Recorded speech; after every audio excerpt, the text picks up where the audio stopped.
ప్రేమగలన యేసు, దయగల తండ్రి, నీ ఘనమైన పరిశుద్ధమైన పాదాలకు వందనాలు ప్రభువా. నీకే స్తోత్రాలు తండ్రి. నీవు మమ్మల్ని ప్రేమిస్తున్నావు అనడానికి ఈరోజు మేము బ్రతికి ఉండడమే కారణం, నీ సన్నిధిలో ఈ విధంగా నిలిచి ఉండడమే కారణం, ఆరోగ్యకరంగా క్షేమకరంగా ఉండడానికి గల కారణం నీవు మమ్మల్ని కాపాడి బ్రతికించామని తండ్రి నీకు స్తుతి చెల్లిస్తున్నాం, మహిమ చెల్లిస్తున్నాం ప్రభువా. నిన్ను మనస్సు స్తుతించి ఆరాధించడానికి మాకు సహాయం చేసినందుకు వందనాలు ప్రభువా. నీవు మా కొరకు ప్రభా నీ మాటలను సిద్ధపరచమని నమ్ముతున్నాం. సిద్ధపరిచిన నీ మాటలను ప్రభు మేము వినుటకు ప్రభా మా హృదయాలను నాయన నా తండ్రి దర్శించండి, ఆత్మీయ నేత్రములను తెరవండి. నీ మాట ప్రతి ఒక్కటి కూడా మమ్మల్ని ఆదరిస్తుంది, బలపరుస్తుంది, ధైర్యపరుస్తుంది. నాయన ఈ లోకంలో మాకు ఏది లేకపోయినా బ్రతకగలుగుతామేమో, కానీ నీ మాట లేకపోతే నాయన మేము బ్రతకలేం ప్రభు. ఒక్క క్షణము దేవుడైనా కానీ మేము బ్రతకలేము యేసయ్యా. నీవు మాకు కావాలి తండ్రి.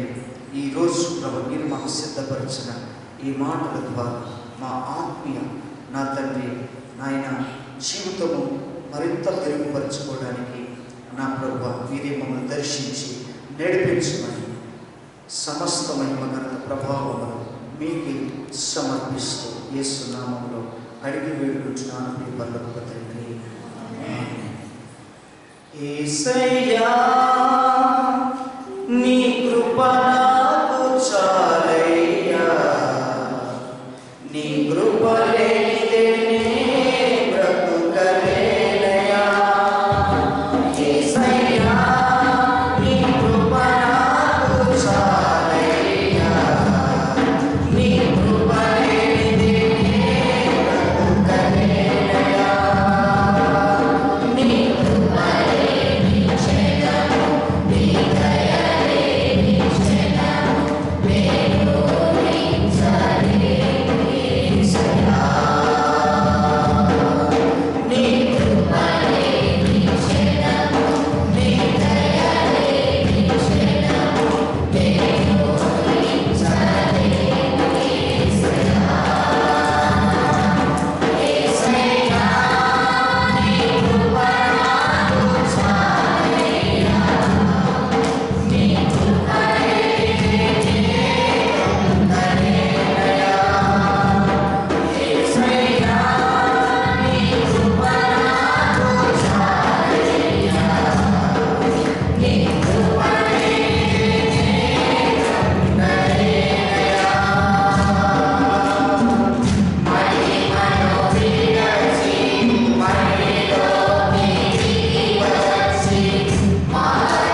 విశ్వాసమునందు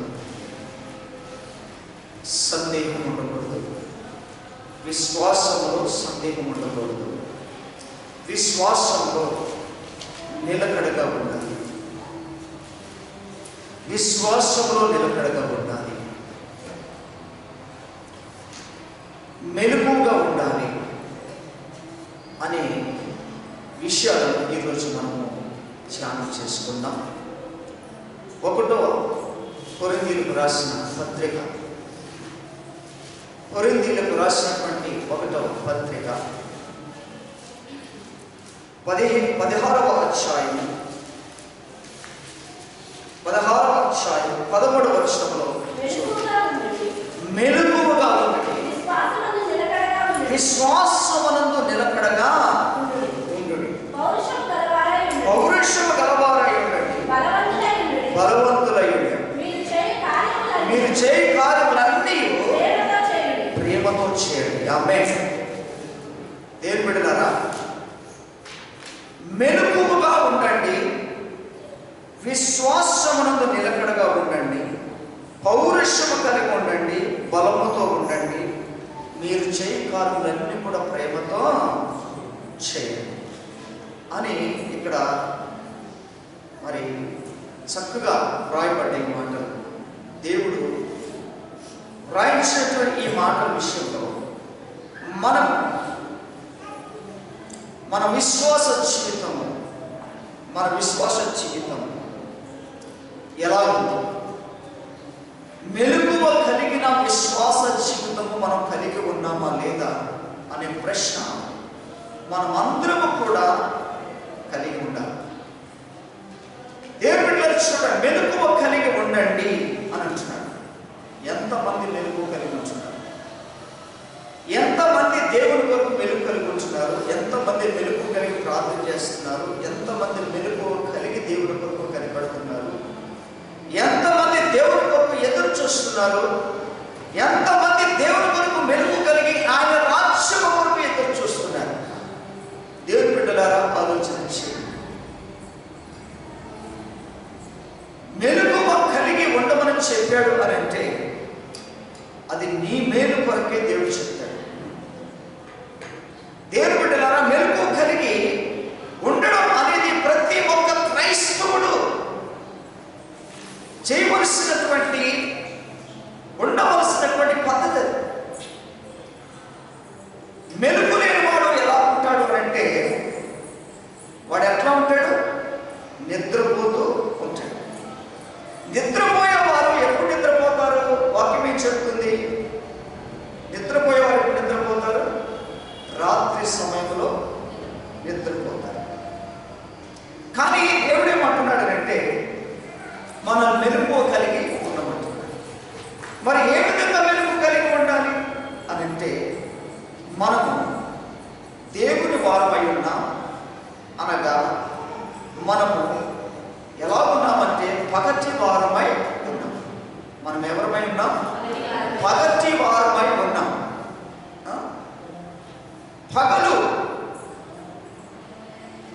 అనేది దేవుడు మనకు మెలుగు కలిగి ఉండడానికి ఇచ్చాడు. మెలుగు కలిగి ఉండడానికి ఇచ్చాడు. అది లోకరీతిగా.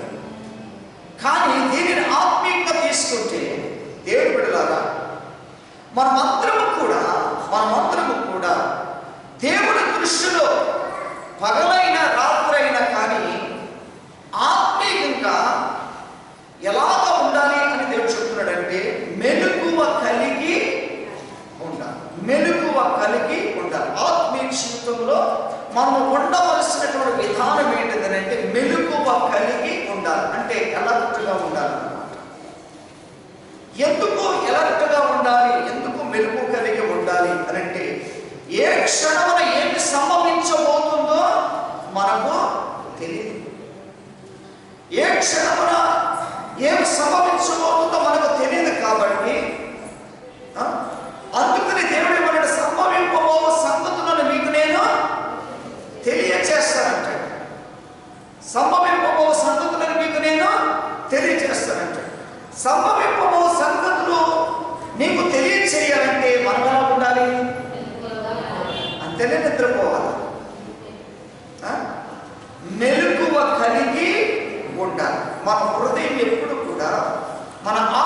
విషయం ఎప్పుడు కూడా మందత్వంగా ఉండకూడదు. మందత్వంతో ఉన్నదంటే అది నిద్రపోతున్నట్టే, అలర్ట్నెస్ లేనట్టే. వారికి ఎన్ని మాటలు చెప్పినా స్పందించరు. వాడు బాగుపడరు, మెరుగువ తెచ్చుకోరన్నమాట. ఆమె వాళ్ళు ఎటువంటి వారు అంటే నిజంగా నిద్రపోయేవాడిని ఏం చేయొచ్చట, లేపచ్చు. నిద్రపోతున్నట్టు నటించేవాడు లేపలేరు. మనలో కూడా ఉంటారంట, అమ్మలు ఎక్కుతున్నా, గాడి ఎక్కుతున్నా,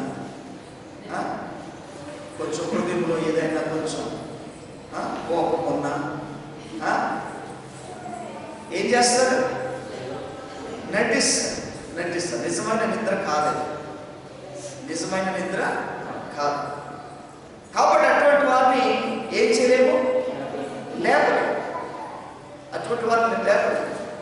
కాబట్టి దేవుని బిడ్డలారా, ఇక్కడ దేవుడు ఏమంటున్నాడంటే, నువ్వు ఏ క్షణమైనా సరే నువ్వు ఎలా ఉండాలంటున్నాడు, మెలకువగా ఉండాలి. ఒకవేళ యేసయ్య వచ్చేటప్పటికి నువ్వు గాఢ నిద్రలో ఉన్నా కానీ నీ ఆత్మ మెలకువగా ఉంటుంది. అంటే ఆత్మ మందత్వం అనేది లేదు. ఆ ఆత్మ నిత్యము వాక్యముల చేత, ప్రార్థనల చేత, దేవుని ఆత్మ నింపుదల చేత ఎప్పుడు కూడా సిద్ధంగానే ఉంటుంది. కాబట్టి ఆయన ఏ క్షణం వచ్చినా మనకు బాధ లేదు, ఏ జాబులు వచ్చినా మనకు ఇబ్బంది లేదు. కనుక మన ఆత్మ ఎప్పుడు కూడా సిద్ధపాటు కలిగి ఉండాలి. మన ఆత్మ ఎప్పుడు కూడా సిద్ధపాటు కలిగి ఉండాలి. ప్రభు ఏ క్షణం వస్తాడో మనకు తెలియదు. కాబట్టి దేవుని ఆలోచన చేయండి. ఈ లోక సంబంధమైనటువంటి అధికారులు, ఒక సీఎం గారు ఈ సూరారం రోడ్లో వస్తున్నాడు అనుకుందాం. ఆయన వస్తాడని తెలిసి ప్రోటోకాల్ ముందుగానే ఇచ్చేస్తాడు. ఆయన ఏ టైంలో ఎంటర్ అవుతాడు, ఏ ప్లేస్ నుండి ఏ ప్లేస్ వరకు మార్గం అనేది ఎంత సరళంగా ఉండాలో, ఎంత ఫ్రీగా ఉండాలో వారి అధికారులు, వారి క్రిందున్న అధికారులు ఏం చేస్తారు, ప్రతి ఒక్కరు కూడా అలర్ట్ చేసేస్తారు, అలర్ట్నెస్ చేసేస్తుంటారు. ఎక్కడ ఇబ్బంది కలగకూడదు, ఎక్కడ బ్యాడ్ నేమ్ రాకూడదు, ఎటువంటి ప్రమాదాలు జరగకూడదు, ఆటంకాలు రాకూడదు అని ముందుగా ఏం చేస్తారు, ఆ మార్గం అంతా కూడా, సీఎం ప్రయాణించే మార్గం అంతా కూడా ఫ్రీగా ఉండేటట్టుగా చేస్తారు. ఎటువంటి రాళ్ళు కానీ, డిస్టర్బెన్సెస్ కానీ, మనుషులు అడ్డు తగ్గుతాం కానీ, జంతువులు అడ్డు రావడం కానీ ఇవన్నీ లేకుండా ముందుగానే ఆ రోడ్డు మొత్తం కూడా చాలా నీట్గాను, తర్వాత భద్రతగాను ఉంచడానికి ప్రయత్నం చేస్తారు. దేవుడు చూడ, ఈ లోక అధికారికి అంత ప్రత్యేకతలుంటే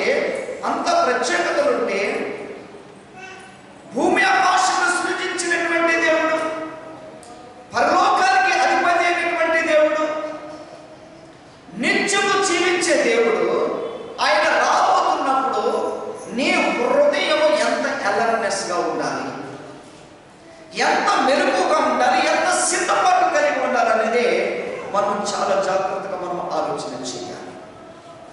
చాలా మందికి దేవుని బిడ్డలారా అలర్ట్నెస్ ఉండదు. అన్ని ఆటంకాలే, అడుగడుగున ఆటంకాలే, అడుగడుగున ఇబ్బందులే, అడుగడుగున బలహీనతలే, అడుగడుగున వేదనలే, అడుగడుగున కష్టాలే, అడుగడుగున దుఃఖాలే. ఎప్పుడు అలర్ట్నెస్గా ఉంటారు దేవుని బిడ్డల? ఆయన త్వరగా రానై ఉన్నాడని, ఆయన వచ్చువాడు ఆలస్యం చేయక వచ్చుచున్నాడని వాక్యం సెలవిస్తూ ఉంటే, ఎంత వాక్యము విన్నా, ఎన్ని జాగ్రత్తలు చెప్పినా, ఎన్ని భయభక్తులు నేర్పించినా, దేవుని బిడ్డలారా ఈ రోజున చాలా మంది క్రైస్తవులు ఎట్లా ఉంటున్నారంటే, ఎంత వాక్యం విన్నా సరే వారు మెరుగువ కలిగి ఉండడానికి ఇష్టపడకుండా వారికి నచ్చినట్టుగానే వాక్యం ఇలాగే చెప్తారులే, ఆయన పద్ధతి ఆయనే, మన పద్ధతి మనది అన్నట్టుగా దేవుని బిడ్డలారా వారు నిర్లక్ష్య ధోరణిలో వారి యొక్క భక్తి కొనసాగుతూ ఉంటుందన్నమాట. వారి పరిస్థితి మరి యేసయ్య వచ్చే సమయంలో తెలుస్తుంది. అప్పుడు తెలుసుకుంటే ఏమాత్రం లాభమో లేదు. కనుక ముందుగానే దేవుడు ఈ మాటలన్నీ మనకి ఎందుకు ఇచ్చాడు అంటే ఆయన ఏ క్షణంలో వస్తాడో మనకు తెలియదు. కనుక మనమందరము కూడా పగటి వారముగా మనమందరం ఏం చేయాలి? మనం మెలుకు కలిగి ప్రార్థన చేయాలి. దేవుని బిడ్డలారా మత్తులై మనం ఉండకూడదు, గుడ్డివారుగా మనం ఉండకూడదు, అవధేయులుగా ఉండకూడదు, నిర్లక్ష్య ధోరణితో మనం ఉండకూడదు. ఎప్పుడు కూడా వాక్యమును మన హృదయానికి అప్లై చేసుకుంటూ మనం మెలకువ తెచ్చుకునే క్రమమును మనం ఉండాలి. అటువంటి సిద్ధపాటు ఖచ్చితంగా ప్రతి విశ్వాసం కలిగి ఉండాల్సిందే. కనుక మనము ఎలా ఉండాలట? మెలకువ కలిగి ఉండండి అని చెప్తా ఉన్నాడు. మెలకువ కలిగి ఉండాలి. అందులో ఇంకా సందేహం అనేది ఉండకూడదు, అనుమానం అనేది ఉండకూడదు, అవిశ్వాసం అనేది ఉండకూడదు. దేవుడు చెప్పాడు మాట, మీరు మెలకువ కలిగి ఉండండి అన్నాడంటే మెలకువ కలిగి ఉండాల్సిందే. ఇది దేవుడు చెప్పినటువంటి మాట, ఇది ఖచ్చితంగా నెరవేరబడుతుంది అన్నమాట. ఒక మినిస్ట్రీకి వస్తానని చెప్పి రాకపోయినా క్యాన్సిల్ అయిపోయిన పెద్ద ఆశ్చర్యం ఉండదు. ఎన్ని లక్షలు ఖర్చు పెట్టినా వారికి పెద్ద నష్టం అనిపించదు. రాకపోతే క్యాన్సిల్ అయిపోతే పెద్ద బాధ అనిపించదు. మన డ్యూటీ మనం చేసాం వారు అనుకుంటారు కింద ఉన్న అధికారులు. కానీ దేవుని బిడ్డలారా ఇక్కడ కనుక మనం ఆలోచన చేస్తే నువ్వెంత సిద్ధంగా ఉన్నా, ఎంత రెడీగా ఉన్నా అది వ్యర్థము కాదు. ఆయన తప్పనిసరిగా వచ్చి తీరుతాడు. ఇక్కడ దేవుడు చెప్పాడు కాబట్టి మనుషులు ఇచ్చినటువంటి మాటల్లో తప్పిపోతారేమో, కానీ దేవుడు ఎప్పుడు కూడా తప్పే దేవుడు కాదు, మరిచే దేవుడు కాదు. ఆయన మరిచే దేవుడు కాదు. కాబట్టి మెలకువగా ఉండండి అని చెప్పాడనంటే ఎవరి కొరకు? మన కొరకే. మెలకువగా ఉండమని చెప్పింది మన కొరకే. ఒకవేళ మెలకువ కలిగి లేకపోతే ఎక్కడ విడవబడతామో, నా పరిస్థితులు ఎంత తారుమారైపోతాయో, ఇంతకాలము నేను చేసిన భక్తి వ్యర్థమైపోతుందేమో అని భయముతో వణుకుతో మనం ఎప్పటికప్పుడు మన హృదయాలను మెలుగుగా ఉంచుకోవడానికి ప్రయత్నము చేయాలి. మెలుగుగా ఉంచుకునేవాడు ఎప్పుడు కూడా వాక్యానుసారంగానే జీవిస్తాడు. మెలుగుగా ఉండేవాడు ఎప్పుడు కూడా ప్రార్థనలో కొనసాగుతాడు. మెలుగుగా ఉండేవాడు ఎప్పుడు కూడా దేవునికి దూరం అవడానికి ఎప్పుడు కూడా ఇష్టపడ్డాడు. మెలుగుగా ఉండేవాడు ఎప్పటికీ కూడా దేవుని యొక్క ప్రసన్నతను కోరుకుంటాడు, దేవుని యొక్క ప్రత్యక్షతను కోరుకుంటాడు, దేవుని యొక్క మాటను కోరుకుంటాడు, దేవుని యొక్క ఆత్మ నింపుదలను కోరుకుంటాడు. కాబట్టి ఇవన్నీ కోరికలు మెలుగు కలిగి ఉండలేనటువంటి వారికి కోరికలు ఉండవు, ఆశ ఉండదు. అప్పుడు చూద్దాంలే, ఆ సమయం వచ్చినప్పుడు చూద్దాంలే, ఆ క్షణం వచ్చినప్పుడు చూద్దాంలే అని అంటే అది కుదిరే పని కాదు. కనుక ఇప్పటి నుండే దేవుడు మాట్లాడుతున్నటువంటి క్షణము నుండే మనము ఎంతో జాగ్రత్తగా కలిగి ఉండవలసిన బాధ్యత మనందరిది. ఆమేన్. హల్లెలూయా. కాబట్టి దేవుని బిడ్డలారా మనం మెలుగు కలిగి ఉండాలి. అందులో సందేహము ఉండకూడదు. ఇది దేవుడు చెప్పాడు కాబట్టి, ఇది నాతో దేవుడు మాట్లాడాడు కనుక నేను మెలుగు కలిగి ఉండాల్సిందే. నీవు ఉండకపో నాకు అనవసరం. నేను మాత్రం నా దేవుని కొరకు నేను మెలుగు కలిగి నేను ఉంటాను. నా దేవుని సన్నిధి నాకు కావాలి, నా దేవుని రాజ్యం నాకు కావాలి.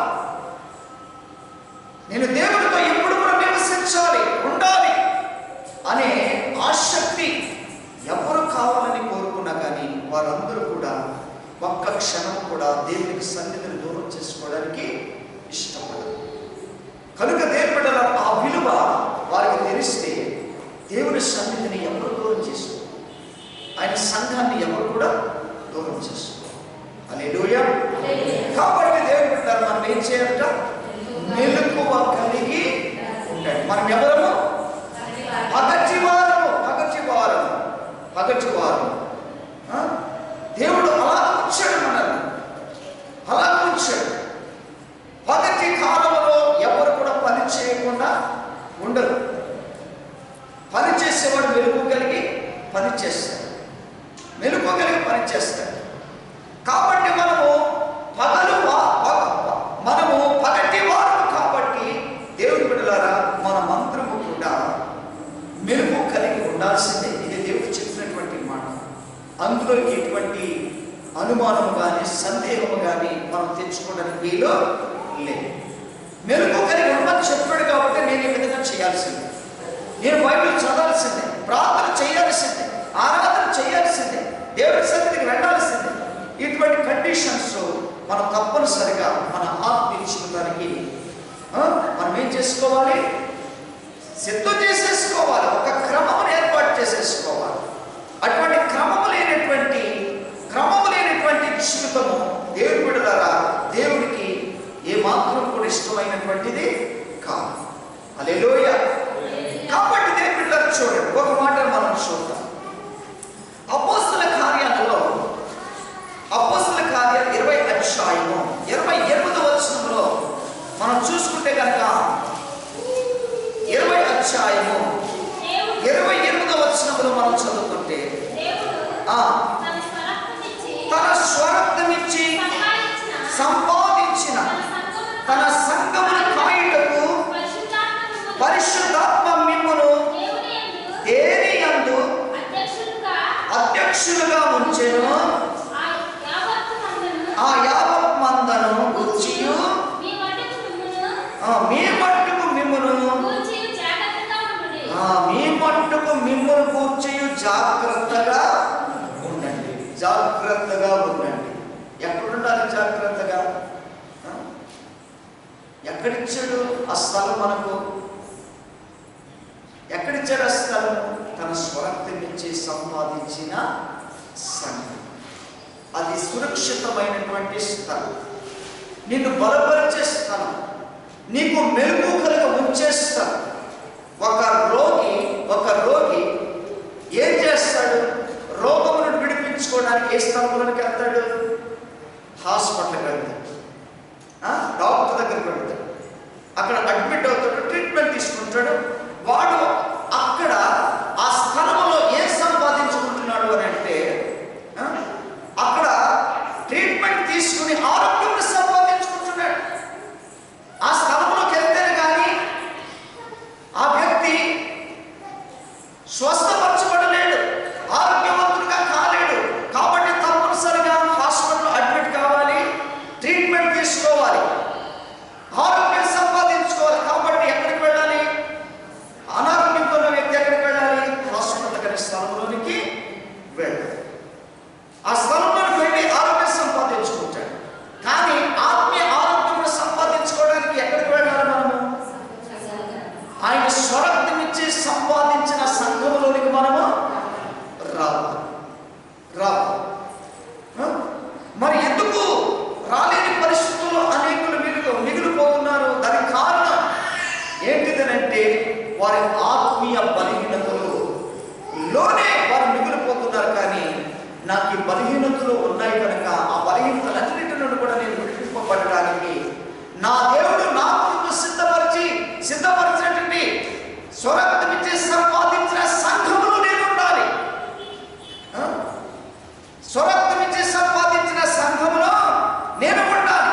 నా మట్టుకు నేను జాగ్రత్తగా ఉండాలి అనంటే ఆయన స్వరక్తమిచ్చి సంపాదించిన సంఘములోనికి మనము వెళ్ళాలి.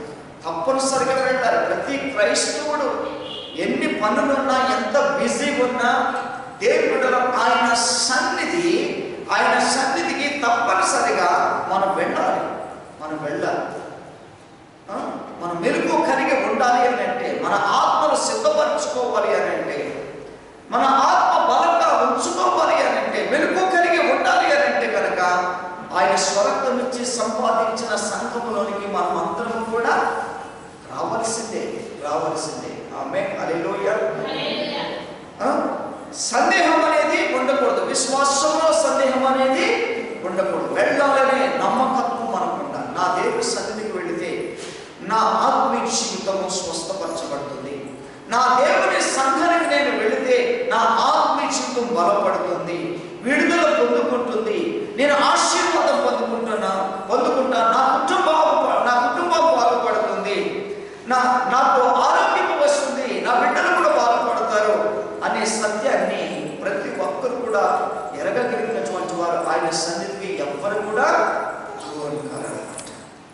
ఆయన సన్నిధికి ఎవరు కూడా దూరం కావడానికి ఇష్టపడరు.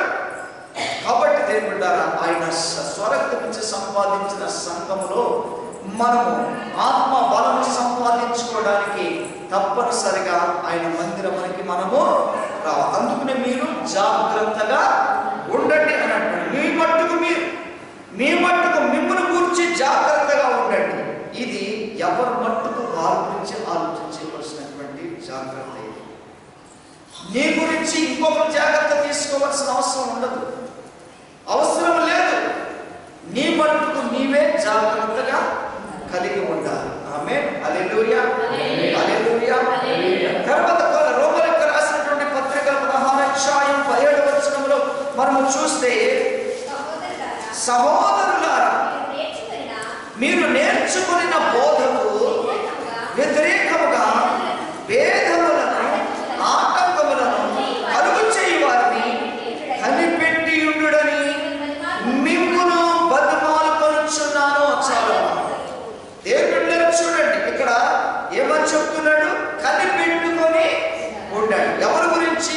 మీ మట్టుకు మిమ్మల్ని గురించి జాగ్రత్తగా కనిపెట్టుకుని ఉండాలి. ఇదంతా ఎవరి గురించి చెప్పేది దేవుడు? నీవు జాగ్రత్తగా ఉంటే మీ భర్త పరలోకానికి వెళ్ళాడు, మీ భర్త జాగ్రత్తగా ఉంటే నీవు పరలోకానికి వెళ్ళాడు. ఇది ఎవరి మట్టుకు వారే కనిపెట్టుకోవలసినటువంటి దినాలు, సమయాలు. కాబట్టి ఎవరైతే జాగ్రత్తగా తమ మట్టుకు తాము కాపాడుకోవడానికి ప్రయత్నం చేస్తారో వారందరూ కూడా ఎట్లా ఉండాలి అని అంటాడంటే, సహోదరులారా మీరు నేర్చుకున్న బోధకు వ్యతిరేకముగా భేదములు కల్పించు, భేదములను ఆటంకములను కలుగు చేయి వారిని. దేవుని బిడ్డలారా చూడండి, మీరు పొందుకున్న ఆయన స్వరక్తం ఇచ్చి సంపాదించిన సంఘములో దేవుడు నీతో మాట్లాడుతున్నాడు, నిన్ను దర్శిస్తున్నాడు, నిన్ను బలపరుస్తున్నాడు, నిన్ను తాకుతున్నాడు, నిన్ను విడుదల చేస్తున్నాడు, ఎంతగానో నిన్ను ప్రోత్సహిస్తున్నాడు, బలపరుస్తున్నాడు. ఆయన బోధిస్తున్నటువంటి బోధకు విరోధంగా ఏమేమి ఉంటాయట? భేదములు, వ్యతిరేకతలు, ఆటంకాలు కలిగి చేయి వారిని ఏం చేయాలంట? ఎవరు కలిగి చేస్తారు? భేదాలు, ఆటంకాలు, వ్యతిరేకతలు ఎవరు కలిగి చేస్తారంటే, ఎవరైతే విశ్వాసములతో నిలకడగా ఉండలేరో, మెలుగుగా ఉండలేరో, సందేహం పడుతూ ఉంటారో వారు మెలుగుగా ఉండలేకపోవడమే కాకుండా ప్రక్కవారు కూడా ఏం చేస్తారు? అనుమానానికి గురి చేస్తారు. ఒక సహోదరి ఏం చెప్పింది అనంటే, అమ్మా మనం ఎప్పుడు కూడా ఒకే సంఘానికి కాదు మనం వెళ్ళాల్సింది, అనేక సంఘానికి వెళుతుండాలంట. చూసారా? ఇవి బాగుపరిచే మాటలా, ధైర్యపరిచే మాటలా, బలపరిచే మాటలా? ఏం మాటలు చెప్పండి? దేవుని బోధకు వ్యతిరేకమైన మాటలు, చెరిపే మాటలు అన్నమాట. దేవుని బిడ్డలారా చూడండి, వారి మాటలు ఎట్లా ఉంటాయంటే, విశ్వాసము కలిగినటువంటి వారిని, విశ్వాసములో మెలుగు కలిగినటువంటి వారిని పాడు చేయడం అన్నమాట, చెరపడం అన్నమాట. దేవుని యొక్క బోధకు విరోధంగా శత్రువు మాట్లాడిస్తూ ఉంటాడు, అటువంటి బలహీనలు వాడుకుంటూ ఉంటాడు. కాబట్టి మనము అటువంటి మాటలను మనం విన్నప్పుడు మనము మెలుగుగా ఉండడం అనేది మనం నేర్చుకోవడమే కాకుండా, అట్టి వారిని వ్యతిరేకంగా భేదములు కల్పించే వారిని, విరోధంగా మాట్లాడే వారిని విషయంలో మనం ఏం చేయాలి అని అంటే, దేవుని బిడ్డలారా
మెలుకుగా వచ్చి ఆ మెలుకు కలిగిన చిత్తం ఎవరి కొరకు ఎందుకు కొరకు అని అంటే అది నీ కొరకే నా కొరకే గ్రహించగలిగితే మనమందరము కూడా దేవుడి బిడ్డలారా మెలుకు కలిగి ఉన్నటువంటి మనమందరము కూడా ఆ దేవుడు ఏ క్షణంలో వచ్చినా కానీ ఆ క్షణంలో ఆయనతో పాటు ఎత్తబడి గుంపులు మనందరూ కూడా ఉండగలగడానికి దేవుడు మనకు ముందుగానే బోధించి నేర్పిస్తున్నటువంటి మాట.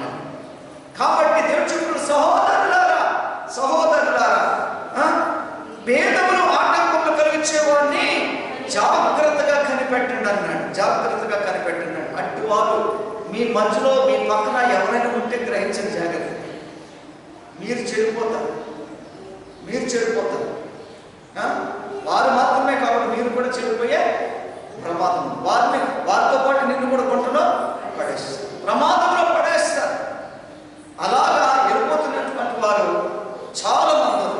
ఇంకొక సహోదరు ఏమంటుందంట, నువ్వు పూర్తిగా దేవుడు దిగిపోతున్నావు, ఎక్కడికో వెళ్ళిపోతున్నావు, అంత అవసరం లేదు. చూసారా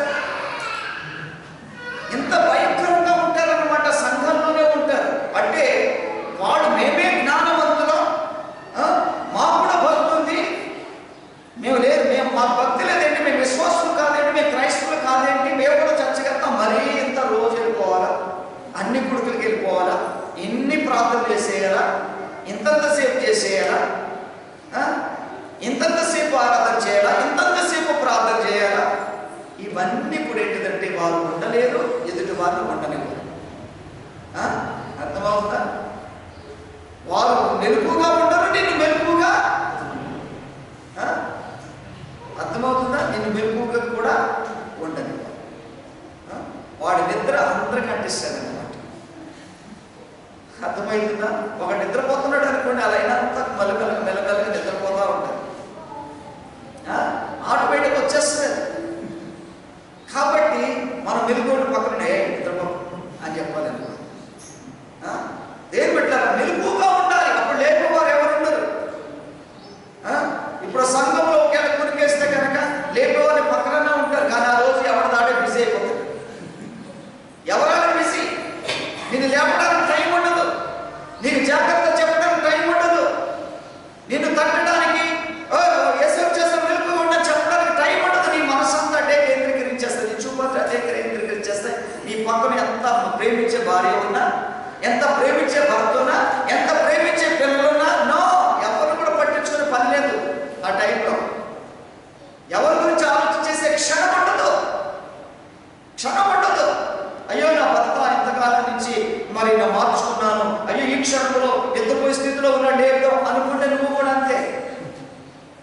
అదే అటువంటి పరిస్థితుల్లో దేవుడి బిడ్డలారా నీవుగానే నీకు టైం సరిపోదు. ఎదురువాడి గురించి ఆలోచించే తీరుకుండదు, క్షణము ఉండవు. కాబట్టి దేవుడి బిడ్డలారా నీవుగానే వెలుగు కలిగి ఉండడం మంచిది. ఆమేన్, హల్లెలూయా. అందుకని సహోదరులారా, సహోదరులారా, మీరు జాగ్రత్తగా మీరు వెలుగు కలిగి ఉండండి. భేదములు కల్పించేవారు ఉన్నారు, తర్వాత ఇంకెవరున్నారట? ఆటంకపరిచేవారు ఉన్నారు, బోధకు వ్యతిరేకంగా మాట్లాడేవారు ఉంటారు. కాబట్టి నీవు నిజంగా ఈ సత్యాన్ని హృదయంలో నింపుకుంటే కనుక నిన్ను నువ్వు జాగ్రత్త పెట్టుకుంటాం. ఏంటో నువ్వు నేర్చుకుంటావు. మెలుపు కలిగి ఉండడం అంటే ఏంటో నువ్వు తెలుసుకుంటావు. నీవే మెలుపు కలిగి లేకపోతే ప్రక్కవారు కూడా నీవు అలర్ట్గా ఉంచలేవు. కాబట్టి దేని బిడ్డలారా దేవుడు చెప్తున్నాడు, మెలుపు కలిగి ఉండండి అని చెప్తున్నాడు. ఆమేన్, హల్లెలూయా. కాబట్టి దేని బిడ్డలారా యేసుక్రీస్తు ప్రభువు వారు ఒకరోజు చెప్పినటువంటి మాట ఏంటంటే, యెరూషలేము గుండా వెళుతూ ఉంటుండగా అక్కడ త్రోవ పక్కన ఒక చక్కటి చెట్టు కనబడుతుంది. త్రోవ పక్కన ఒక చక్కటి చెట్టు. మత్తయి సువార్త 21వ అధ్యాయం 19వ వచనంలో అక్కడ మనం చూస్తే ఉదయకాల సమయంలో పట్టణానికి మరలా వెళుతూ ఆయన ఆకలి కొనినట్టుగా రాయబడింది. తర్వాత అప్పుడు త్రోవ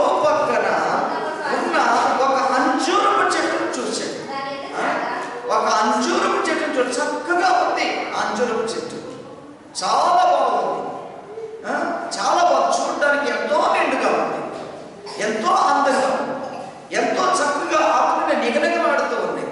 ఆకర్షించుకునే రీతిలో ఆ చెట్టు ఉంది, అంజూరపు చెట్టు.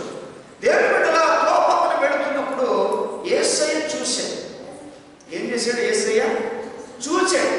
చూసిన తర్వాత అనుకున్నాడు, ఒక్కసారి చెట్టు దగ్గరకు పోయిద్దాం అని చెప్పి అని అనుకున్నాడు.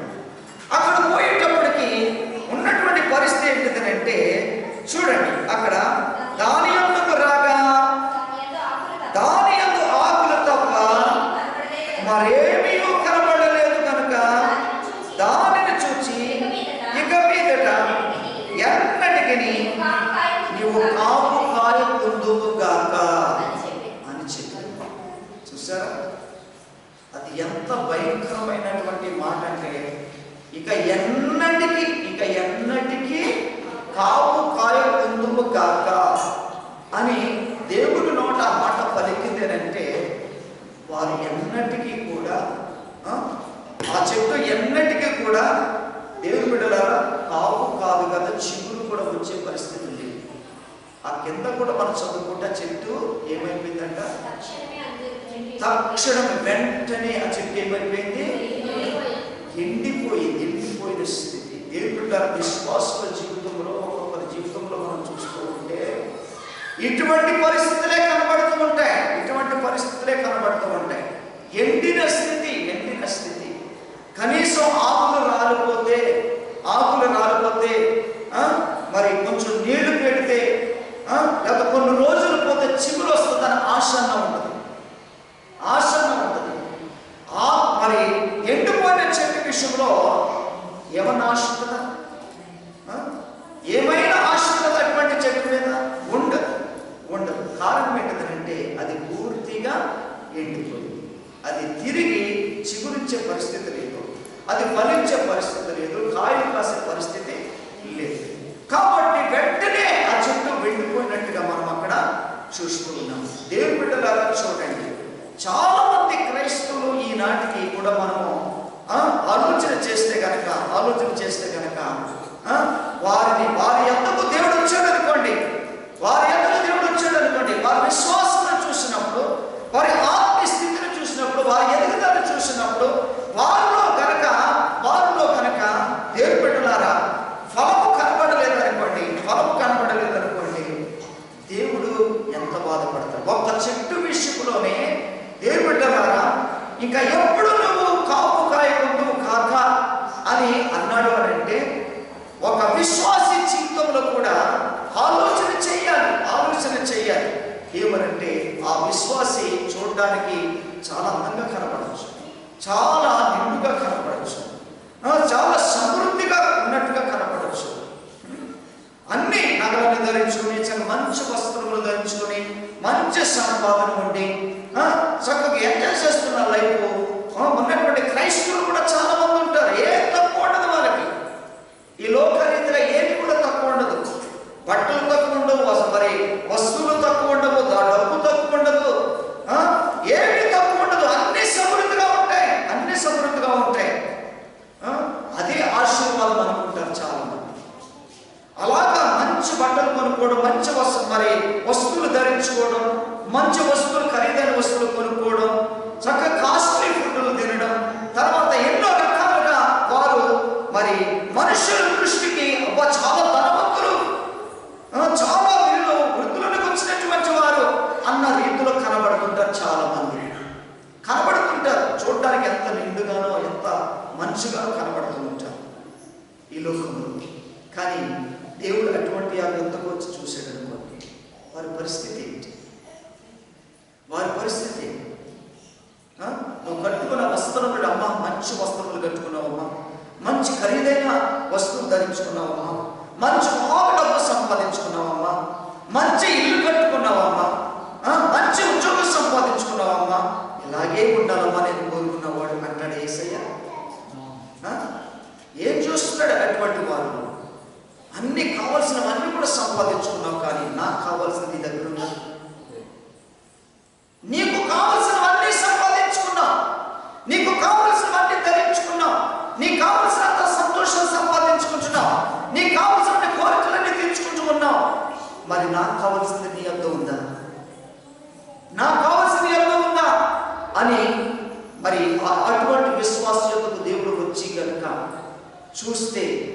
చూసినప్పుడు ఏం కనబడాలి?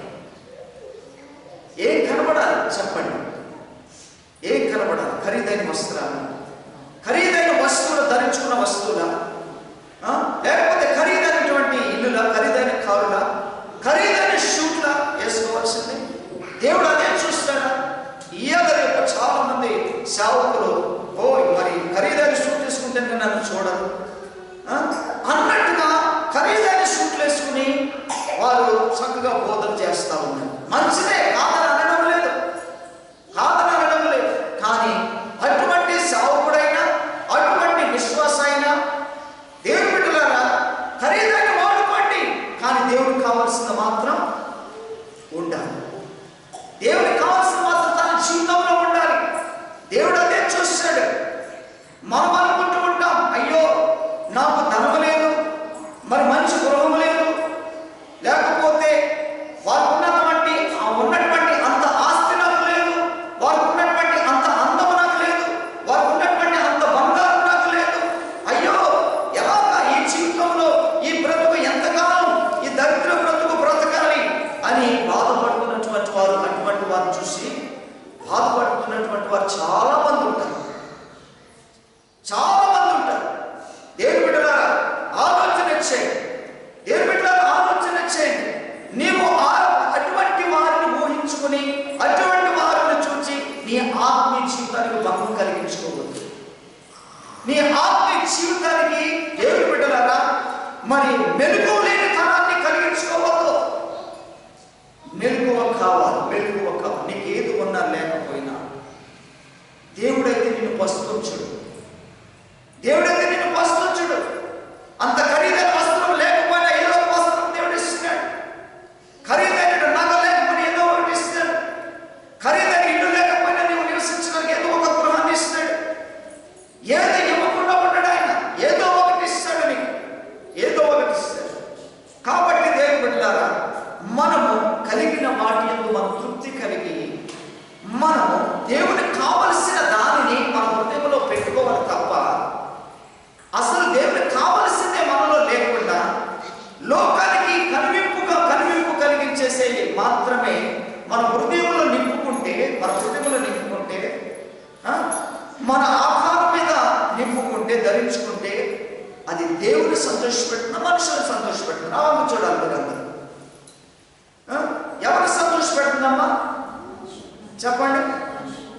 మనుష్యులను సంతోషపెట్టదు, కానీ దేవుణ్ణి సంతోషపెట్టగలుగుతారా? నీ బంగారం, నీ వస్తువులు, నీ ఖరీదైన ఇల్లు, నీ ఖరీదైన ఉద్యోగం, నీ ఖరీదైనటువంటి పలుకుబడి, నీ ఖరీదైనటువంటి మరి కారులు, ఇవన్నీ కూడా దేవుని సంతోషపెడతాయా చెప్పండి? దేవుని సంతోషపెట్టేది నీలో ఉండాలి. అప్పుడు దేవుడు వచ్చినప్పుడు చూస్తాడు అనుకోండి, అయ్యా నాకు తిండి లేకపోయినా, కట్టుకోవడానికి సరిగ్గా బట్ట లేకపోయినా, ఉండడానికి సరైన నివాసం లేకపోయినా నీవు నాకు ఉన్నావయ్యా, నీవు నాకు ఉన్నావయ్యా, నువ్వు నన్ను బ్రతికిస్తున్నావయ్యా, నీవు నన్ను దర్శిస్తున్నావయ్యా, ప్రతి దినం నాతో మాట్లాడుతున్నావయ్యా, చాలదా ఆ తృప్తి? కాబట్టి ఎవరినో చూసి మనము లెక్కలేసుకోవద్దు, ఎవరినో చూసి ఆశపడిపోయి మెలకువను పోగొట్టుకోవద్దు. అనేకులు నిద్రపోయి వారు నిద్రపోతూనే ఉంటారు. వారిని చూసి మనము ఏమాత్రం ఇబ్బంది పాల్పడద్దు. దేవుడు మనకు నేర్పిస్తున్నాడు. కనుక నేర్పించే విధానంలో క్రమంలో మనం తప్పనిసరిగా నేర్చుకోగలిగితే దేవుని బిడ్డలారా నీకు ఏది కూడా తక్కువచ్చి దేవుని రాజ్యాన్ని ప్రవేశిస్తాను. ఆమేన్. హల్లెలూయా.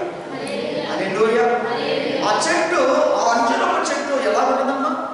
చెట్టు అంతా చక్కగా ఆకులతో నిండిపోయింది. దగ్గరికి వెళ్ళి చూసేటప్పటికి ఒక్క ఫలం కూడా అందులో లేదు. చూద్దామంటే మత్స్యము లేదు. అటువంటి క్రైస్తవులు ఈ రోజున చాలా మంది ఉన్నారు. వారి హృదయాల్లో కనుక దేవుడు తుంగ చూచి ఒక్క ఫలమన్నా దొరుకుతుందేమో అని దేవుడు వారి ఎద్దకు వచ్చి చూసినప్పుడు ఒక్క ఫలం కూడా కనబడలేని ఒక విశ్వాసం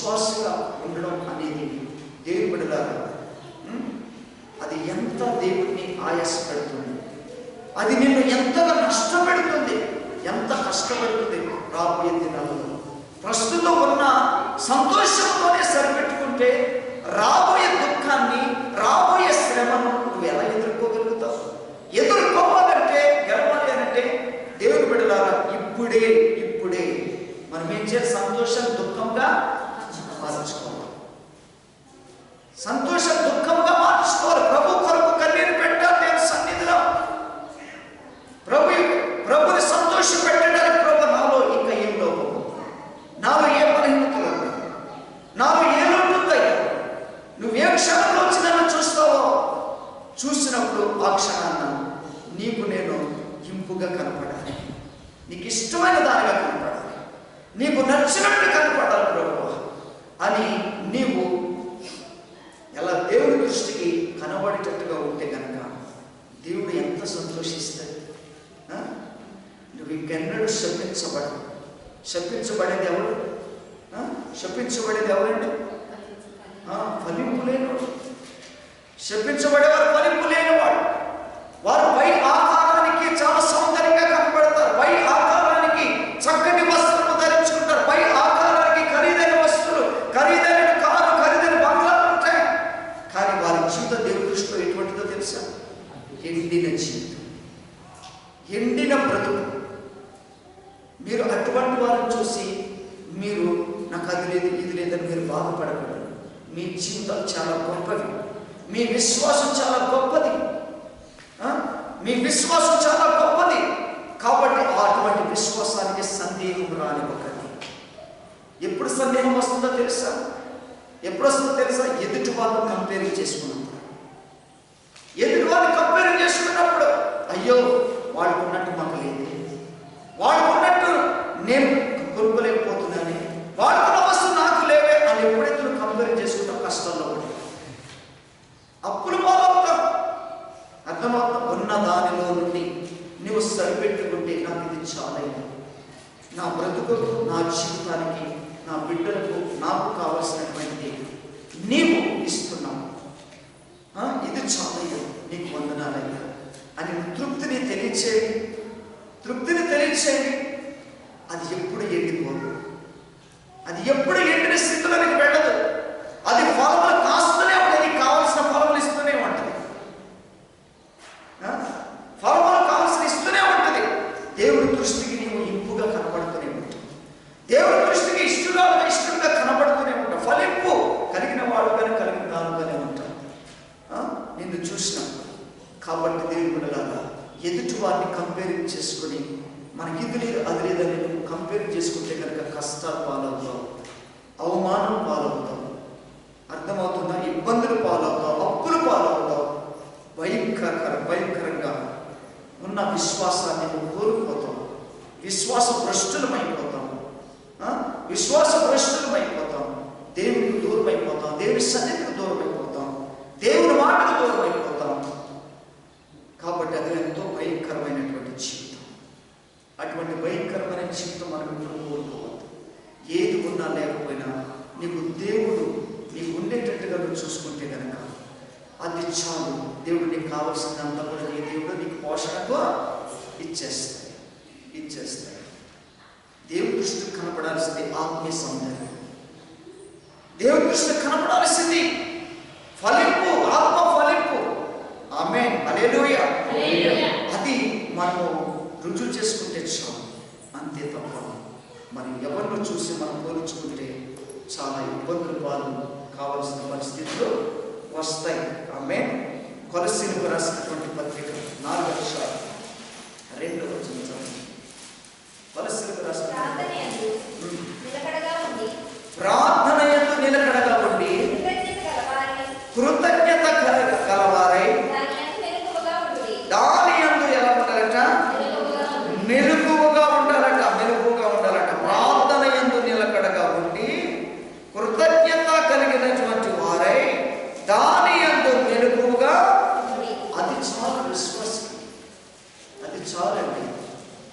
ఎంతసేపు తెల్లారితే అది లేదు ఇది లేదు అని మనము ఇబ్బందులు పడేదానికంటే కూడా ఇక్కడ దేవుడు ఏమని చెప్తున్నారు? ప్రార్థన యందు నిలకడగా ఉండి కృతజ్ఞత గలవారై, కృతజ్ఞత గలవారై దాని యందు, అంటే ప్రార్థన యందు మెలకువా, కృతజ్ఞత చెల్లించుట యందు మెలకువా. ఉంటే చాలట, ఉంటే చాలట. దేవుడి దృష్టికి నువ్వు చక్కగా కనబడతావు, దేవుడి దృష్టికి ఇంపుగా కనబడతావు, దేవుడి దృష్టికి సంతోషంగా కనబడతావు. కాబట్టి దేవుడులారా, ఈ విధంగా దేవుడి దృష్టిని మనం ఆకర్షించుకునే విధంగా మనం కనబడాలి. ఎవరు ఆకర్షించుకుంటారో దేవుడి దృష్టిని? ఎవరు ఆకర్షించుకుంటారు? నిలకడగా ప్రార్థన చేసేవారు, నిలకడగా ఉండే కృతజ్ఞత చెల్లించేవారు, కృతజ్ఞత చెల్లించేవారు. అటువంటి వారు దేవుడిని ఆకర్షించుకుంటారు, పెండ్లి కుమారుని ఆకర్షించుకుంటారు. దేవుని బిడ్డలారా అలాగే ఉండాలి తప్ప, దేవుని బిడ్డలారా ఎప్పుడు వచ్చినా వీళ్ళు ఒక ఫలితం కనబడదు, ఒక ఫలం కనబడదు, ఒక ప్రార్థన కనబడదు, ఒక కృతజ్ఞత కనబడదు, ఒక భక్తి కనబడదు, ఏమి కనబడదు. ఎన్నిసార్లు వచ్చి తిరిగి వెళుతున్నా కానీ వీళ్ళ జీవితంలో ఏమి కూడా కనబడదు. చాలా మంది లోకులు ఏమనుకుంటారంటే, క్రైస్తవులను చూసి వీళ్ళ బ్రతుకులు ఇప్పుడు కూడా ఇంతే ఉంటాయి, వీళ్ళ బ్రతుకులకి ఇప్పుడు కూడా ఇంతే ఉంటాయి, ఏదో రోజు చర్చికి అంటూ వెళ్ళిపోతారే కానీ వీళ్ళెప్పుడు కూడా దరిద్రులుగానే ఉంటారు, వీళ్ళెప్పుడు కూడా పాపులుగానే ఉంటారు అని అంటారు. కానీ మనం ఆత్మీయంగా ఎంత ధనవంతులుగా ఉన్నామో, దేవుని ఆత్మలో ఎంత బలంగా ఉన్నామో, ఎంత మెరుగుగా ఉన్నామో ఇతరులకు తెలుస్తుందా? బయట వారికి తెలుస్తుందా? వారు ఏమాత్రం కూడా వారికి తెలియదు, వారికి ఏమాత్రం కూడా తెలియదు. దేవుని బిడ్డలారా, ఈ లోపల ఎంతమంది అయినా ఏ విధంగానైనా అనుకోనివ్వండి, నువ్వు వారి విషయమై బాధపడకుండా నువ్వు వాక్యాన్ని దృష్టిలో పెట్టుకుని దేవుని బోధ ఎందు నువ్వు మెరుగు కలిగి ఉండాలి. ఇంత చెరపబడకుండా, ఇందాక మా దేవుడు చెప్పాడు కదా కొరింథీయులకు రాసిన పత్రికలో, సహోదరులారా దేవుని బోధ ఎందు. కాబట్టి అంటే ఇక్కడ అర్థం చేసుకోవాల్సింది ఏంటంటే, దేవుని బోధ ఎందు మెరుగు కలిగి ఉండాలి. అది పాయింట్. దేవుని బోధ ఎందు ఎలా ఉండాలి? మెరుగు కలిగి ఉండాలి. ఇక్కడ మనం చదువుకున్న ప్రకారంగా ఎలా ఉండాలి? ప్రార్థన ఎందు మెరుగు కలిగి ఉండాలి, కృతజ్ఞత చెల్లించడం ఎందు మెరుగు కలిగి ఉండాలి. మెరుగు కలిగి ఉండాలని అంటే దేవుని బిడ్డలారా, దేవుడిచ్చిన సారం అంతా తీసుకుని లోకంలో అందరూ బ్రతికేసినట్టుగా బ్రతికేయడం కాదు, అన్యులలాగా బ్రతికేయడం కాదు. దేవుడిచ్చిన సారం మనం తీసుకుని మనం ఎలా ఉండాలి? దేవుడికి మహిమకరంగా ఉండాలి, దేవుడికి ఇష్టలుగా ఉండాలి. అటువంటి వారిని దేవుడు కోరుకుంటున్నాడు, అటువంటి వారి వరకే దేవుడు రాబోతున్నాడు. అంతే తప్ప బంగాళాలు కట్టుకున్నటువంటి వారిని గురించి, లేకపోతే కిలోలు బంగారం సంపాదించుకున్నటువంటి వారి గురించి, లేకపోతే ఖరీదైన లక్షలు పెట్టి బట్టలు కొనుక్కున్నటువంటి చీరలు లక్షలు ఉంటాయండి ఖరీదు. అటువంటి వస్త్రాలు ధరించుకున్నటువంటి వారి కొరకు కాదు దేవుడు వచ్చేది. వారి యొక్క జీవితాలు నిజంగా ఎండిన జీవితాలు దేవుని యొక్క మాట విని, దేవుని యొక్క బోధలు విని, ఆయన స్వరక్తమించిన సంఘంలో ఎవరైతే నిలిచి ఉంటారో, ఎవరైతే కనిపెట్టుకుని ఉంటారో వారి యొక్క జీవితం ఫలింపుతో కూడినటువంటి జీవితం. అందుకే ఆయన సన్నిధికి రావాలి, ఆయన మందిరానికి రావాలి. మన ఆత్మీయ బలాన్ని వచ్చి మనం సంపాదించుకోవాలి. ఆమేన్. హల్లెలూయా, హల్లెలూయా. 1వ దశలోనికి రాసినటువంటి పత్రిక 5వ అధ్యాయం 6వ వచనం చదవండి. కావున ఇతరుల వలె నిద్రపోక మెలకువగా ఉండి మత్తులకు కాక యుద్ధము. నిద్రపోవాలి, రాత్రి వేళ నిద్రపోతారు. దేవుని చూడండి, ఇతరుల వలె కాక, ఇతరుల వలె నిద్రపోక. ఎలా ఉండాలి? ఇతరులు అంటే ఇవాళ రేపు చాలా రకాలైనటువంటి నిద్రమత్తులు కలిగిన వాళ్ళు ఉన్నారు, చాలా నిద్రమత్తు కలిగినటువంటి వారు ఉన్నారు. కావాలని కొనుక్కు తెచ్చుకుంటారు. ఆ నిద్రమత్తుని ఏం చేసుకుంటారు? కొనుక్కుని తెచ్చుకుంటారు. స్లీపింగ్ టాబ్లెట్ తెచ్చుకుని నిద్రమత్తులు అవుతారు. తర్వాత తలుపు తెచ్చుకుని నిద్రమత్తులు అవుతారు. చూస్తుంటా రోడ్డు మీద వెళ్ళినప్పుడు వాడు ఎంత భయంకరంగా నిద్రపోతాడు. వీడమ్మా ఫుట్బాల్ తల్లని తన్నగానే వాడికి ఏమి కాదు, వాడికి అస్సలు మేలుకోడు. అంత భయంకరమైన గాఢ నిద్రలో మూరుల పక్కన రోడ్ల పక్కన నిద్రపోతూ ఉంటారు. తర్వాత గంజాయి అనే మత్తు పురుకులు తెచ్చుకుని నిద్రపోతూ ఉంటారు. ఎన్నో రకాలుగా ఈరోజు వాళ్ళు మత్తులుగా కావడానికి పురుకు తెచ్చుకుంటున్నారండి, పురుకు తెచ్చుకుంటున్నారు. కాబట్టి దేవుడు బిడ్డలారా వారి వలె కాకండి. హల్లెలూయా. కావున ఇతరుల వలె కాక, ఇతరుల వలె నిద్రపోక, మెలుగుగా ఉండి మత్తులుగా కాక యుందము. బాగా సంపాదించుకున్న వాడు ఏం చేస్తాడు? ఎన్నో వేరైతే తిని వండుకొని బాగా కడుపు పెట్టుకోవాలంటాడు, అనుకుంటాడు. బాగా నిద్రపోవాలని చూస్తాడు. కానీ ఒక క్రైస్తవుడు ఎలా ఉండాలో తెలుసా? ఒక క్రైస్తవుడు ఎలా ఉండాలంటే, వెలుగు కలిగి ఉండాలంటే, వాడు ఎంత ఆకలేసినా కానీ మరి ఇంకా ఆకలి ఉంది అనగానే ఆత్మహత్య. అందుకనే గొంతుకు కత్తి పెట్టుకోమని, ఇక దాన్ని దాటి పోను. కొంతమంది వేవపడ్డ నోట్లోకి అన్నం వచ్చే అంతవరకు తింటారు. తేరుకుంటే అన్నం నోట్లోకి బయటకు వస్తాం కొంతమందికి. అంత భయంకరంగా తింటారు. అప్పుడు ఇంకెప్పుడు దొరకదే ఇలాంటి తిండి, ఇలాంటి ఫంక్షన్ వల్ల ఒకసారి దొరకదు అని చెప్పేసి ఒకసారి తిన్నా మళ్ళా లాస్ట్ రౌండ్లో మళ్ళీ వచ్చే ప్రమాదం కూడా ఉంటుంది. కాబట్టి దేవుని బిడ్డలారా, అందుకని ప్రతి క్రైస్తవుడు మెలుగుగా ఉండాలంటే తిండి విషయంలో జాగ్రత్తగా ఉండాలి. కరువు తీర్చుకునే అంత ఆ రోజుల మీద పడిపోకూడదు. అలా ఉండకూడదు. కావలసినంత తినాలి. కావలసినంత అంటే ఇంకా 2 ముద్దలకి ఖాళీ అనగానే ఖాళీ పెట్టాలంట. అటువంటి వాడు ఆరోగ్యకరంగా ఉంటుంది. అటువంటి వాడు మెలుగు కలిగి ఉంటాడు. ఆమేన్, హల్లెలూయా. అటువంటి వాడికి నిద్ర వస్తుందా? రాదు. నిద్ర కంట్రోల్గా ఉంటాడు ఇప్పుడు కూడా. కాబట్టి దేవుని బిడ్డలారా, అలాగా మనం కొన్ని సత్యాలను మనం నేర్చుకోవాలి, మెలుగు కలిగి ఉండాలి. ఈ శరీరము భయంకర మత్తు నిద్రకు గురి కాకుండా ఉండాలి అంటే ఆహారం తక్కువ చేసుకోవాలి. ఆ విధంగా దేవుని బిడ్డలారా, మరి ఇతరుల వలె కాకుండా, ఇతరులు బాగా తిని నిద్రపోతారు, ఇతరులు బాగా తాగి నిద్రపోతారు, ఇతరులు బాగా మత్తు పదార్థం సేవించి నిద్రపోతారు, ఇతరులు బాగా సొయ్య లేకుండా దేవుని బిడ్డలారా మరి రోగాలతో ఉండి నిద్రపోతారు. కొంతమంది తెలియకుండానే దేవుని బిడ్డలారా నిద్రపోతూ ఉంటారు. అది భయంకరమైన శోధన. కొంతమంది శత్రు బంధకాల నుండి నిద్రపోతూ ఉంటారు. ఈ విధంగా రకరకాల నిద్రమత్తులు కలిగి ఉన్నారు. కాబట్టి వారి వలె కాకుండా మనం ఎలా ఉండాలంట? మెలుగువ కలిగి ఉండాలంట. హల్లెలూయా.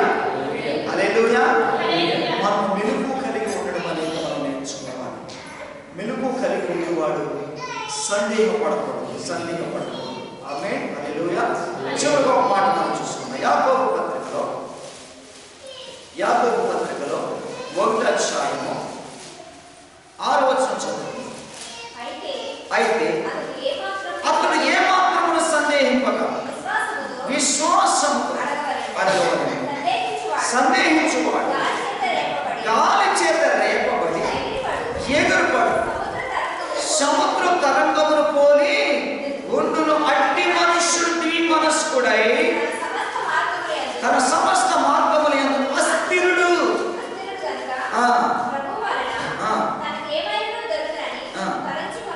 వాడికి ఏ మాత్రం దొరకదని డిసైడ్ చేసేసుకోవాలి. ఇక ఆలోచన కూడా పెట్టకూడదు.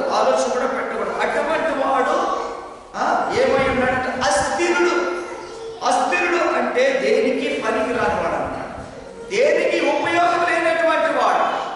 కనుక విశ్వాసం ఉంచువాడు సందేహపడకూడదు. విశ్వాసంలో మెలుగు కలిగినటువంటి వాడు, బోధనలో మెలుగు కలిగినటువంటి వాడు, ప్రార్థనలో మెలుగు కలిగినటువంటి వాడు, కృతజ్ఞత చెల్లించడంలో మెలుగు కలిగినటువంటి వాడు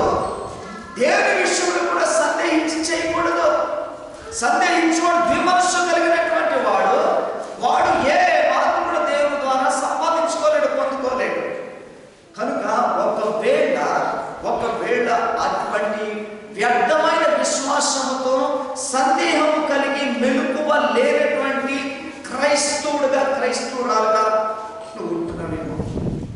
ఒక్కసారి నీ విశ్వాస జీవితాన్ని పరీక్ష చేసుకోవాలి. దేవుడు మెలుగు కలిగి ఉండమని చెప్పాడు. మెలుగు కలిగి ఉండకపోతే నష్టం నీకే, విడిచిపెట్టబడతా. అది ఘోరమైన పరిస్థితి. అటువంటి పరిస్థితి నీకు రాకూడదు అని అంటే దేవుడు బిడ్డలారా బోధ విషయంలో మెలుగు కలిగి ఉండాలి. బోధ విషయంలో మెలుగు కలిగి ఉండాలి. ప్రార్థన విషయంలో మెలుగు కలిగి ఉండాలి. కృతజ్ఞత కలిగే విషయంలో మెలుగు కలిగి ఉండాలి. తర్వాత దేంట్లో మెలుగు కలిగి ఉండాలి? తిండి విషయంలో, తిండి తినే విషయంలో మెలుగు కలిగి ఉండాలి. అంటే అర్థం ఏంటి? అన్లిమిటెడ్గా తినకూడదు అన్నమాట. మెలుగు కలిగి ఉండడం అంటే అన్లిమిటెడ్గా కాకుండా లిమిట్గా ఉండాలి. లిమిట్గా ఉండాలి. అది మెలుగు కలిగినటువంటి జీవితం. కనుక అలాగా తినేసేసి అన్లిమిటెడ్గా తినేసేసి శరీరాన్ని వికృత రూపంలో పెంచేసుకొని మోకరించలేని బలహీనతలు, కొంచెంసేపు కూర్చోలేనటువంటి బలహీనతలు, కొంచెంసేపు ప్రార్థనలో మోకరించలేని పరిస్థితి, ఇలాగ చాలా మంది లోకంలో క్రైస్తవులు దేవుని బిడ్డలారా భక్తిలో వ్యక్తులైపోతున్నారు. మెరుపు కలిగి ఉండే విషయంలో వ్యక్తులైపోతున్నారు. అటువంటి వారి యొద్దకు దేవుడు వచ్చి చూసినప్పుడు ఎటువంటి ఫలం అనేది కనబడదు. విన్న బోధకు ద్వారా కలిగే ఫలం, నువ్వు చేస్తున్నటువంటి ప్రార్థన ద్వారా కలిగే ఫలం, నువ్వు చెల్లించే కృతజ్ఞత ద్వారా కలిగే ఫలము, అంతేకాదు నీవు భుజించే ఆహార విషయంలో కూడా నీకు ఫలం రావాలి. అవునా కదా? మనం ఎందుకు ఆహారం తింటున్నాం? ఆరోగ్యము సంపాదించాలి. ఆరోగ్యము ఎందుకు కావాలి? నువ్వు కొంతకాలం క్షేమకరంగా బలంగా జీవించాలి. ఇది కూడా ఒక ఫలం అన్నమాట. మరి ఫలములు లేనటువంటి ఒక క్రైస్తవుడిగా ఎంతకాలం జీవిస్తారు? ఫలములు లేని విశ్వాసంగా ఎంతకాలం కొనసాగుతావు క్రైస్తవులుగా? కాబట్టి అటువంటి క్రైస్తవ జీవితం, అటువంటి విశ్వాస జీవితం, ఫలము లేని జీవితం, అటువంటి వాడు ఎవడంట? అస్థిరుడు. అంతేకాకుండా ప్రభు వల్ల తనకి ఏమైనా దొరుకుతుందని ఇక ఆశ పెట్టుకోవద్దని చెప్పేస్తున్నాడు. నా వల్ల మీకేదైనా దొరుకుతుందని అటువంటి వారు ఆశ పెట్టుకోకండి. ఒకవేళ ఆశ పెట్టుకోవాలి, నా ద్వారా ఏదైనా దొరకాలి అనుకుంటే కనుక మెలుగు కలిగే విధానంలోనికి, నా బోధలోనికి రండి అని దేవుడు పిలుస్తున్నాడు. నా బోధలోనికి రండి, నా మాటలోనికి రండి, ప్రార్థన చేయండి, కృతజ్ఞత చెల్లించండి, భుజించే విధానంలో కంట్రోల్గా ఉండండి. అటువంటి వారికి నా ద్వారా ఫలము కలుగుతుందని ఎక్స్పెక్ట్ చేయొచ్చు. ప్రతిఫలం ఉంది అటువంటి వారికి, తప్పనిసరిగా ఉంది. నువ్వు నమ్మాలి. దేని విషయంలో నమ్మాలి? సందేహించు. నువ్వు ఖచ్చితంగా అటువంటి క్రమం నువ్వు కలిగి ఉంటే కనుక నువ్వు దేవుడి ద్వారా తప్పనిసరిగా ఫలమును పొందుకుని తీరుతావు. ఫలములలో ఆశీర్వదించబడతావు. కాబట్టి ఎండిన స్థితి నీకు ఎప్పటికీ రాదు. నీకు, నీ కుటుంబానికి, నీ పిల్లలకి, నీ ఆస్తి పాస్తులకు దేని కూడా ఎండిన స్థితి రాదు. అటువంటి ఎండిన స్థితి రాకూడదు అనుకుంటే నువ్వు మెలుగు కలిగి ఉండాలి. మెలుగు కలిగి ఉంటే చాలు. దేవుడికి ఇవ్వవలసిన ప్రతి ఆశీర్వాదాలను దేవుడు ఇచ్చేస్తాడు. ఏ దినముకు కావలసినటువంటి ఆ దినము ఆశీర్వాదాన్ని దేవుడు మనకి ఇచ్చేస్తాడు. అటువంటి మెలుగు కలిగిన విశ్వాసంగా, క్రైస్తవులుగా మనం అందరము కూడా ఉండులాగా మనం ప్రార్థన చేసుకుందాం. కళ్ళు మూసుకోనండి. అందరూ కూడా ప్రార్థన చేసుకుందాము. అందరూ కూడా కళ్ళు మూసుకోండి, ప్రార్థన చేసుకుందాం. ఒక్క నిమిషం మిమ్మల్ని మీరు పరిశీలన చేసుకోండి. దేవుడు చెప్పాడు మెలకువ కలిగి ఉండమని.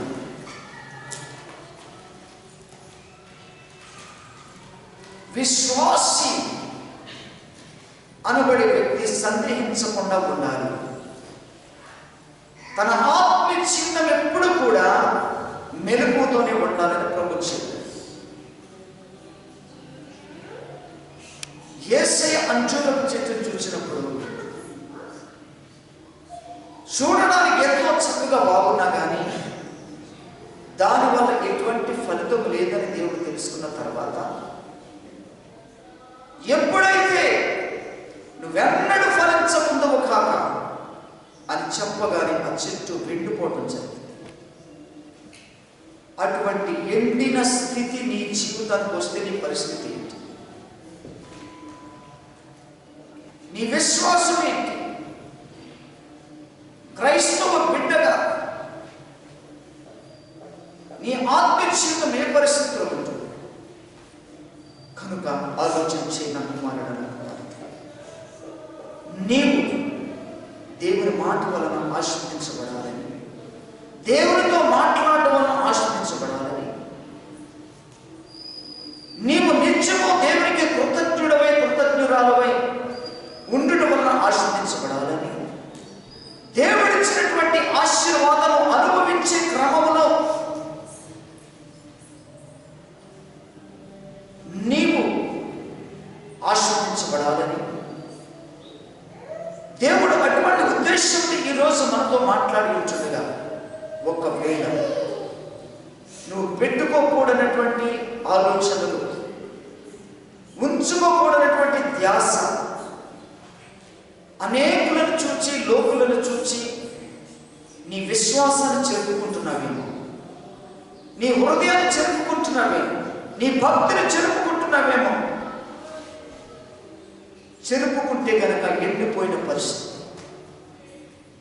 పడిపోతున్న పరిస్థితి, చెరిపేవారు అనేకులు ఉంటారు. అటువంటి వారి మాటలు వినొద్దు, అటువంటి వారి జోలికి పోవద్దు, అటువంటి వారితో సహవాసం చేయొద్దు. చేస్తే ప్రమాదం నీకే. దేవునితోనే సహవాసం, దేవునితోనే నడుచుట, దేవుని యొక్క మాట వినుట, దేవుని మాట ప్రకారంగా జీవించుట, దేవుని వలన ఆశీర్వదించబడట, ఫలించుట, ఇవన్నీ కూడా దేవుని ద్వారా మనకు జరగాలి తప్ప ఏ మనుషులను బట్టి, లోకాధికారులను బట్టి కాదు మనకు కావలసింది. ఇది లేదు అది లేదని ఎవరు కూడా బాధపడకండి. నీవు నమ్మిన దేవుడు గొప్ప దేవుడు, ఆయన జీవము కలిగినటువంటి వాడు. ఆయన నీకు ఏ కొదువ కానివాడు, సకల సమృద్ధితో నిన్ను నింపుతాడు. కనుక నీవు కలిగిన దానితో తృప్తి కలిగి జీవించు, కృతజ్ఞత చెల్లించు. అప్పుడే నువ్వు ఎదుగుతావు, అప్పుడే నువ్వు బలపడతావు. అటువంటి వెలుగు కలిగినటువంటి జీవితాల గురించి దేవుడు ఎదురు చూస్తున్నాడు. అటువంటి విశ్వాసం గురించి దేవుడు ఎదురు చూస్తూ ఉన్నాడు. అటువంటి వారి వరకే ఆయన రాబోతున్నాడు. అటువంటి వారిలో నీవు నేను మనమందరం ఉండాలని దేవుడు కోరుతున్నాడు. కాబట్టి మనం ప్రార్థన చేస్తాం. ప్రేమగల యేసయ్య, నా ప్రియ తండ్రి, ఈ పాదములకు స్తోత్రములు నాయన. ఈ దినం నీ వాక్యం చేత మమ్మల్ని దర్శించి మాట్లాడినందుకు వందనాలు. శపించబడే పరిస్థితులు మాలో ఎవరిలోనైనా ఉంటే కనుక విడిపించు. మెలుగు కలిగి లేనటువంటి పరిస్థితులు మాలో ఎక్కడైనా ఉంటే మమ్మల్ని విడిపించు. నీ మాట మాకు కావాలి, నీతో మాట్లాడే అనుభవం మాకు కావాలి. నిన్ను నిత్యము స్మృతించి కృతజ్ఞత తెలియజేసే భక్తి జీవితం మాకు కావాలి. నీ ద్వారా మేము ఆశీర్వదించబడాలి. అటువంటి మెరుగు కలిగినటువంటి విశ్వాసగా నువ్వు వచ్చు పర్యంతం వరకు నేను ఉన్నట్లు నాకు సహాయం, నా కుటుంబానికి సంఘానికి కూడా సహాయం చేయమని యేసే నామములో అడిగి వేడుకుంటున్నాము పరలోకపు తండ్రి. ఆమేన్. హల్లెలూయా. ప్రకటనలో